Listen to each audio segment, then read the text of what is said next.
You're listening to the AfterBuzz TV network, now the largest new media platform on the web, and your #1 source for after-show entertainment.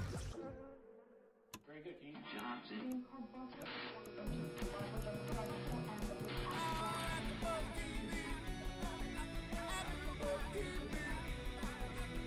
From the AfterBuzz Studios in Los Angeles, California, presented by Maria Menounos and Bing.com, and streaming live thanks to Akamai Technologies, this is AfterBuzz TV's Braxton Family Values After Show. We'll break down tonight's episode and get you all the latest news and gossip. And now, another post-game wrap-up show for your favorite TV show. It's AfterBuzz TV's Braxton Family Values After Show. Hello, everyone. Bing is for doing, and today we are doing the Braxton Family Values After Show here on AfterBuzz TV. I am your host, Ashley Gray, and joined with me is my co-host, Larice Shamar. What's up? And of course, this episode was filled with drama. It wouldn't be. We're dealing with the Braxton sisters, so of course there's going to be drama, right? It wasn't sister drama. It wasn't sister drama. Thank goodness it was not sister drama this time. We're going to be talking about the dad's 65th birthday. All right. And then Mama E was in the hospital. We want to talk about that a little bit. It gets better. And then we have, Tracy's midlife crisis we're going to talk about, as well as Toni met with an old friend this episode, Babyface. So let's jump right into it. How did you feel about the 65th birthday party? Man, I thought Papa, Michael, he really did his thing. First of all, the whole, atmosphere of the church, it was kind of, different. But then for him to pull up in a limo and the guy dropped down gold slippers, and then the presence of him, stepping out, and, he was a smooth pimp. Okay, but the thing is that he was a pimp. Isn't this a minister? I was thinking the same I'm thing, like, too. wait a minute. Okay, so my father, for those of you who do not know, he's a minister. Yeah. And so if my daddy came rolling out of a limo in a pimp costume, I'd be like, come on now. Is he a retired minister? I don't think It don't matter if anymore. you're retired or not. You're still, you say that you're a man of God, and you got this pimp costume on and throwing dollar bills when you walk up into the party. Things happen, but at the same time, it was a great costume because remember he had shoulder surgery, so they kind of made up the difference with the cave. So everybody don't have that sympathy for him, but I thought it was smooth. He came out kind of real smooth, real style. I thought he was floating almost. He was almost floating. Really? He was floating on them. He had them toes out and them daggone gold slippers. Yeah, I saw them toes floating across that floor. Yeah, it was definitely different for this just. Every episode that we saw with him, he's normally the calm guy, really trying to bring the family back together. But this time, he really kind of showed the person that he has basically a different personality from being serious, but he's also fun-loving. And you can also see where the Braxton family kind of get that from because everybody have their moment when they're just fun, happy, and just spontaneous. And this is definitely one of his spontaneous moments. I definitely will agree with you on that. I did love seeing his fun side. We're really used to seeing him very calm and low-key, and in this episode we got to see a lot of his personality, but he could have kept the pimp costume in the closet. That's all I'm saying. Hey, keep it for Halloween. Keep it for Halloween. And then another thing that I wanted to point out, how did you feel about the layout of the party, the atmosphere, the decor, tell me your opinion on that. You know what I really felt I felt it was pastor appreciation. Really is what I felt like because, Southern churches, it's one of those things where pastor appreciation is you do it in a hall, and from that hall, it's everybody have their table that they sit at, and then it's just everybody just kind of it's a buffet style setup, and that's what I kind of felt like, and I kind of agree with Tamar because he felt it was kind of ghetto the way they kind of presented the whole birthday party for her dad, and I was just kind of but at the same time, you gotta look at it, he's still a traditional type person. He still kind of kept it to his roots. Definitely. And you know what? Perception is everything. Some people may think, this is nice. Everybody looking all sharp. Church folks say sharp. This is sharp. The decor is amazing. And the other would be this was ratchet. I'm in the category where I thought it was a bit ratchet, okay? It's the Braxton family. No, because I think if his daughters would have coordinated it, it would not have been like that. Everybody loves to eat. I'm not hating on no buffet style because I love to eat. Look good. I'm just saying that I don't think that it was the 65th birthday, that's a monumental event. You know what I mean? And I just feel like it should have been a little bit more formal. Maybe, But you must realize when they actually had the 65th birthday party, it was kind of like back in his hometown. A lot of his church members that he had once before, and a lot of his friends that he has now. But it's like it just depends on like what he feels comfortable with. And I felt he felt real comfortable with the atmosphere because he probably didn't see a lot of those individuals in such a long time. He was just happy just to even have a birthday party. But he got the biggest gift of all with the Braxton, with all the sisters came together and like oh, we'll basically pay for any cruise anywhere that you want to go. And he's just like, okay, great. It's better than this banquet that I have. Yeah, I see what you're saying. And, I'm just saying perception is everything, ladies and gentlemen. And I just thought it was a little bit ratchet. But speaking of ratchet, okay, you know what? I'm not even bougie. But speaking of ratchet, let's talk about Aunt Beverly. Yeah, she was kind of out of line. Out of line. I cannot believe that she stood up and called Mama E baby mama. Baby mama. Like, ooh. I think that is so just out of line. And hell to the no. Thank you. I got to shout out Marissa because thank you. That's exactly what I was thinking. Yeah. How did you, if this was you, how would you have, handled that situation? But you know what? Because I have sisters who are very vocal, I wouldn't even have to say anything at all because they would probably be the first one to say like, oh, no, she didn't just say that about my mother. But at the same time, how do you call somebody baby mama when you have 5 kids with the same woman? Mm-hmm. It's not a baby mother. Yeah, I think there is definitely a little bit of hate going on between her and the family, the Braxtons, as that's what the sisters were trying to, talk about in this episode. Yeah. Something happened on Facebook, and the with one Tamar. family member was talking all this crap about every single one of the sisters, not just Tamar. Yeah. And, I think that the sisters handled themselves very, very well, considering. Because if somebody called my mama the baby mama, I don't know if I would have held myself together. With the hair swing? Yes. with I the just would have had to, swing. kind of get ratchet for a little bit. Okay. We can't be talking about mamas. You can join Aunt Beverly. Just ratchetness. No, all in the birthday party. Just ratchetness. It's ratchetness. It's your dad's 65th birthday party. No ratchetness. Exactly. And that's why I respect the sisters for not, especially Tamar, because I thought Tamar was going to pop off. And she didn't. She kept her cool. Yeah. She was like, you know what? I'm not going to go there. I'm not even going to deal with it. And then they kind of got mad with Trina because they thought Trina was going over there to talk to her and trying to, ease the situation over, be all up in her face. But she was like, Trina went over and checked on Beverly. But the funny thing about Trina BYOB. Oh, bring my your gosh. own bottle to a birthday party. Like, who does that? Obviously, them. That whole crowd. BYOB. Hey, but you know what? I'm not even going to complain because I did that recently at a wedding. Really? Yeah. Ratchet.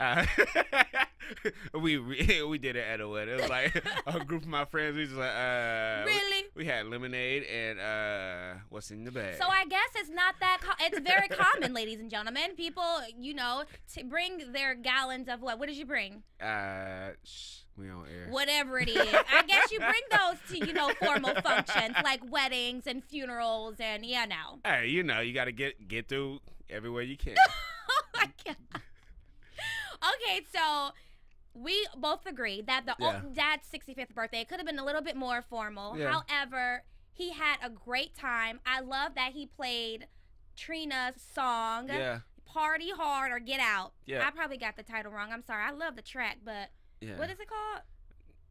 You was right. Party hard or go home. Party hard or go home. I love that. And you know what? When all of the sisters, went out and started dancing with their dad, it was so, so cute.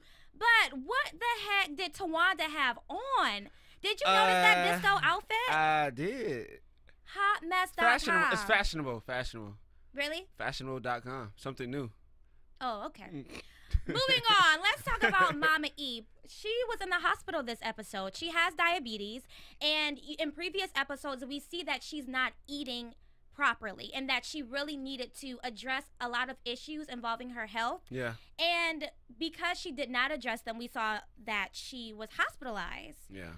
So, how do you think that how do you think she felt knowing that she should have been eating properly and then she didn't eat properly and now she's in the hospital and there's all this stress. Like, how do you feel about the situation? I think overall it's just an issue that everybody kind of face and fight each and every single day, where health is it's important, but it actually becomes secondary in everyone's life because they have other things, because of the traveling, because of the family issues, where health become like secondary. And I think just like one of the issues that she's just kind of facing, because she does a lot with the show and she does a lot with the family, it's not that she was just kind of overlooking it, but sometimes you can kind of forget to eat, and when you kind of on the run, you just kind of grab something and not really considering the factor of your health, but you kind of considering the fact that I just need to eat something. And I think she's wrong. Anybody who kind of neglects their health is wrong, but as you can see the result of it, like you said, she was in a hospital, because I was expecting her to be at the birthday party, but instead she was in a hospital. Hey. Hold up. Mama E, first of all, Mama E said, I am a respectable woman. I am not going, because their dad is married. He got remarried. So I think They're that still friends. Mama E was right when she said I would not show up, even if I was not in the hospital. I would not show up to his birthday party because he is now remarried. And even though they are friends, she doesn't want that friction or that drama to be, to stir up. You see that the Aunt Beverly called her the baby mama, so you know she would have showed up. That probably stuff would have started popping off. Larice trying to start some drama, y'all. I'm just saying. See, friends. But you know what? She did mention, going back to Mama E's health, she mentioned that she would hold a lot of things back from her daughters because she didn't want her daughters and her son, because she didn't want them to be scared or to be fearful of her life. However, I think it's so important to share those facts and those details so that you can get the support that you need from your family, which in this episode, the sisters really showed support and they were there for their mom, and you can just see the care and the love they had. Yeah. And I think that it showed Miss Mama E, that she got two names now. Exactly. that she should share more about this, because diabetes, it's serious. But at the same time, you gotta look at it from a parent perspective. Like she's right, because a lot of parents do not share a lot of things that kind of goes on in their day-to-day life, especially like health issue, whether it's financial issue or whether it's kind of like emotional factors. Because they want to always like show themselves as being like stronger for the kids, so the kids can understand that, hey, regardless of what, I'm here for you. But at the same time, when she was in the hospital, you kind of realize that it's more of a serious issue. Exactly. And like you said, how the girls came together, they went with her, they was in the hospital, Tamar just still being lovely, bubbly, and just kind of letting her know that we're there for you. Yeah. And even outside, when she got out the hospital, even taking her to a nutritionist. And and Tamar, she can come off kind of abrupt, whereas that Mama E was just like, I don't want to listen to you. But like a lot of times, people need the opportunity for things to be broken down to them, like real in a simple layman terms. And that's what at the nutritionist, that's what she understood. Exactly. She understood the importance of eating better, taking care of her diabetes. Because a lot of times when like, say you're my best friend, you're telling me something, I don't want to hear it from you. But if I go like seek a professional, I'm just saying. But if I go see like a professional help or someone else who can break it down differently, because everybody have different type of learning abilities, where they kind of like they don't learn every way like you telling me directly. Exactly. I'm sorry to cut you off. Did you have something else to say? You're so rude. Okay, well, let me just go ahead and keep going. Rude. No, I think that, as our parents get older, that it's our responsibility as children to now take care of them. So I think that it's really important to share those details with your children, because we want to be that nurturing, spirit now that our parents are getting older. And you are right. I absolutely agree that parents will hide stuff from you because they don't want you to be scared. You're used to being that strong motherly or fatherly figure in their lives, and you don't want to take that away. However, Mama E, you got to be telling folk what's going on, honey. She said her fingers were tingling, her feet toes was numb. Exactly. Like, she got some serious issues. Like, Mama E, you feeling okay? How your feet doing? They're a little swollen, baby, a little swollen.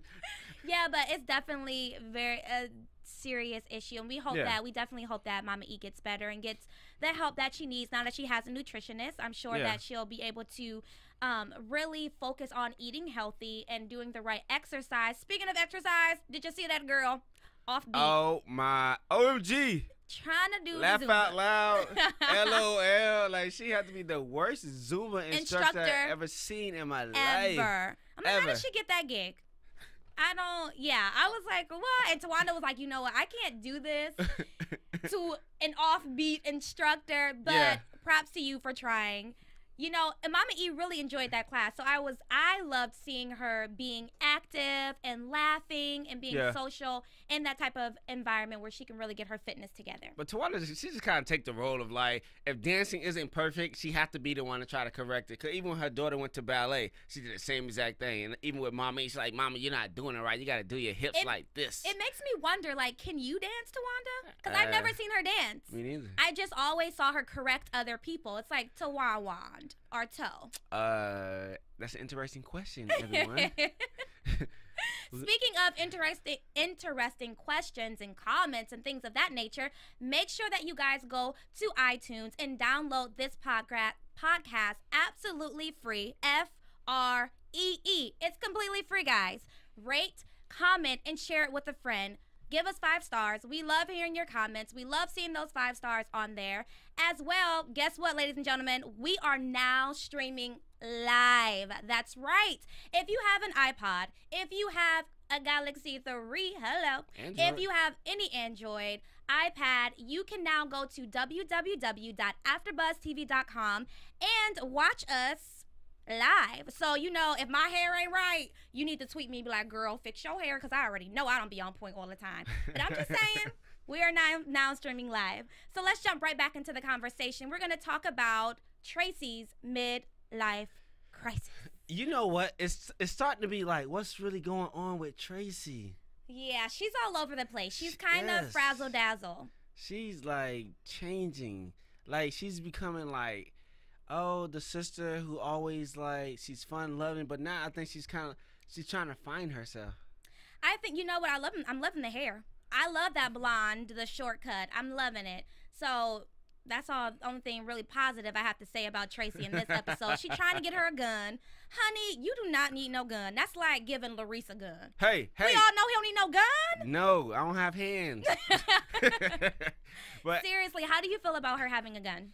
I think at the same time, like, they just kind of made a point of just, like, Tracy and her attitude and her temper, you know, whereas a lot of time when people have guns, they don't second-guess themselves, you know, and they normally second-guess after an incident has happened versus, like, being a bigger person as they would normally do and just walk away. And I think with Tracy, because of Tracy's temper and attitude, because she can be a hothead so much, she can then be. That's what we have seen, is that she doesn't need a gun. Even though it seemed like everybody, like her father's encouraging it, you know, as long as she kind of take the precaution of going to, like, gun training. Her husband, you know, he's there supporting her, but at the same time, somebody have to kind of step up and be like, hey, you know what? I don't think it's safe. And the reason that she says she wanted guns, she said people's following her. I'm like, you gotta look at it. You're a semi-celebrity again. You know what? That confused me. Who's following you, honey? She has fans. Really? Yes. You know, I agree with the sisters when they said, if you have a problem like that, maybe you need to move out of your neighborhood. That's Tracy, do you live in the hood? No. Does she, though? Is that a great impression? Because Toni and Tamar think the opposite. Maybe you need to move outside of your neighborhood. I don't think guns are a solution to anything. No. You know, guns take people's lives. It's just, I do not see the point of Tracy having a gun. I think having a gun is a very serious issue. I do respect the fact that she did, you know, take the time to be educated on gun violence and be aware of the device. Yeah. But still, it makes me a little uneasy to know that Tracy may get a gun. She's walking around Baltimore Hacking. with the gun. Yeah. Don't mess with Tracy Braxton. Yeah. So now she has like a gun and like this motorcycle and her new leather gear, and I'm just scared. Who is she? Hey, she is a walking bomb. She reminds me of Laura Croft from like the Tomb Raider. Yeah. I don't know, but at the same time, yeah, moving on. But at the same time, you know, Tamar kind of made a point of telling her, if you feel that unsafe, you know, if you're having people following you, just go get a bodyguard. Can she afford a bodyguard though? I would hope so. Okay. I mean, Just saying. I don't know. Yes, she definitely can afford a I'm playing the bodyguard. devil's advocate here. I'm just saying, I'm posing a question that someone listening may want to hear our opinion on. Can Yes, Tracy she can't afford a bodyguard. How so? The Braxton Family Values. Okay, there we go. That answers our question, ladies and gentlemen. She can afford a bodyguard. You know, I'm happy that because she had a conversation with Mama E, Yeah. she has decided not to get a gun. So I'm happy that Jesus swooped up in there and took the wheel. Jesus took the wheel on this one. Thank you, Lord. Moment of silence. Okay. Thank you, Jesus. I'm happy that happened. Moment of silence. I'm sorry. I'm sorry. I'm happy that Mama E really talked her out of doing this because I don't really think that she needed a gun. I just don't. But it's kind of funny because everybody expressed it, because even when Tamar told Toni, Toni was just like, Tracy with a gun? It's like, yeah. Surprising. I can't imagine any of the sisters with a gun at all. Toni. No. The quiet one is Toni always be scared the to shoot. craziest. Yeah, she probably try. She'd be the voice of reason. Like, I really don't want to shoot you, but She is so I think sweetheart, I have to. though. I'd Yeah. rather sing to you. I'd rather sing to you. Speaking of Toni singing, she had a meeting, or not really a meeting because they're friends. She had a friend visit her. Kenny, is that his name? Kenny, Babyface? Babyface. So they had a meeting to talk about the future of Toni's career. And Toni was just like, you know what, I'm not feeling this anymore. How did you feel about the conversation they had? First of all, the conversation, and I with Babyface and a lot of the friends, Toni, take the Christmas tree down.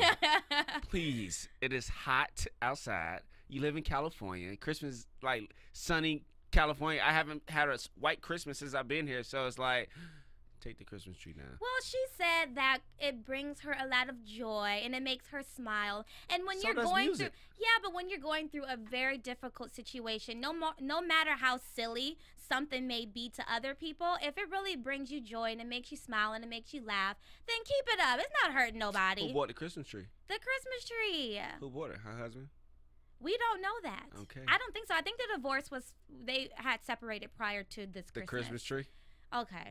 He wants you to take the Christmas tree down, Toni. I'm like, just if it makes her happy, leave it in the up. house. But I mean, Babyface does agree with you. He's like, you know what? Go ahead and take that Christmas tree down. But what he was saying, it made perfect sense. I believe we touched on it previously. Yeah. You know, a lot of people, her audience, her fans, they really connect with her because of the pain in her voice, because they too may be going through a similar situation. Yeah. So I definitely encourage Toni to come out with some really heartfelt music that I can bob my head to when I'm feeling a little down, eat my ice cream, watching Two can play that game. I'm just saying that was my weekend. Okay. Very exciting weekend. Give it up for Ashley. Yeah. But no, seriously though, I really think that her putting out some an album or even a single would really, I think it would get her back into the mood of But the thing making about music. what would actually get her back into the mood, and she kind of made a point when she was talking to Babyface, is that, you know, it's the amount of sales, and she was doing it for the sales. She wasn't doing it for the love and the passion, like when she previously albums that went platinum that she made sold a lot of records on, but now she was doing it because for the sales. She wanted the sales. I think if she get back to doing it just for the music, the love of the music, her passion, I think she can come out with a great album and basically get the sales in doing so. But don't chase the sales, Toni. Chase the music, chase your love. Chase the dream, baby. She got the dream already. First of all, she doesn't anymore because she mentioned that she is scared of failing again. Yeah. She's scared of rejection. Previously, her recent work didn't do as good because of the sales. Exactly, but she's scared of that. It was still a great album. But she's scared of failure and rejection. So no matter what, this is what Babyface was trying to, you know, influence her to keep putting out great music, because it's not about, you know, what others perceive as failure. It's about good music. Yeah. So really, her vision, her dream has to really be, you know, reshaped and remolded, because before her focus was on the sales. She wanted to sell. She wanted to be, you know, the hottest thing. Now it's about just putting out good music and, you know, kind of taking that risk. People may not like it. People may not buy it, but I love it. She still has fans, but, you know, you got to put yourself in her shoes, and you have to see how she feels. And even though, of course, she still has fans, but she's competing with people like Beyonce, people like even her own sister, Tamar. Different genre of music.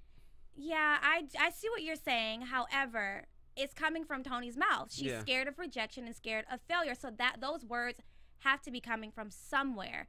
So even though we definitely support her and we definitely think she has what it takes to be successful, you know, more successful, she doesn't. But I think it's also goes back to her marriage because she probably and her health. Yeah, so I think that plays a lot in her life right now, where she kind of felt like she had the great marriage. Excuse me, her health was great. My bad. Yeah, thanks. But like, it goes back to basically her marriage. She thought she had a great marriage and everything, but then she got a divorce. Then like, she just over the past couple of years, you know, her health is kind of like changing. And then the fact she couldn't even come to her father's birthday party because of her health. So you kind of look at like a lot of things that's kind of adding up. And then actually with the sister drama.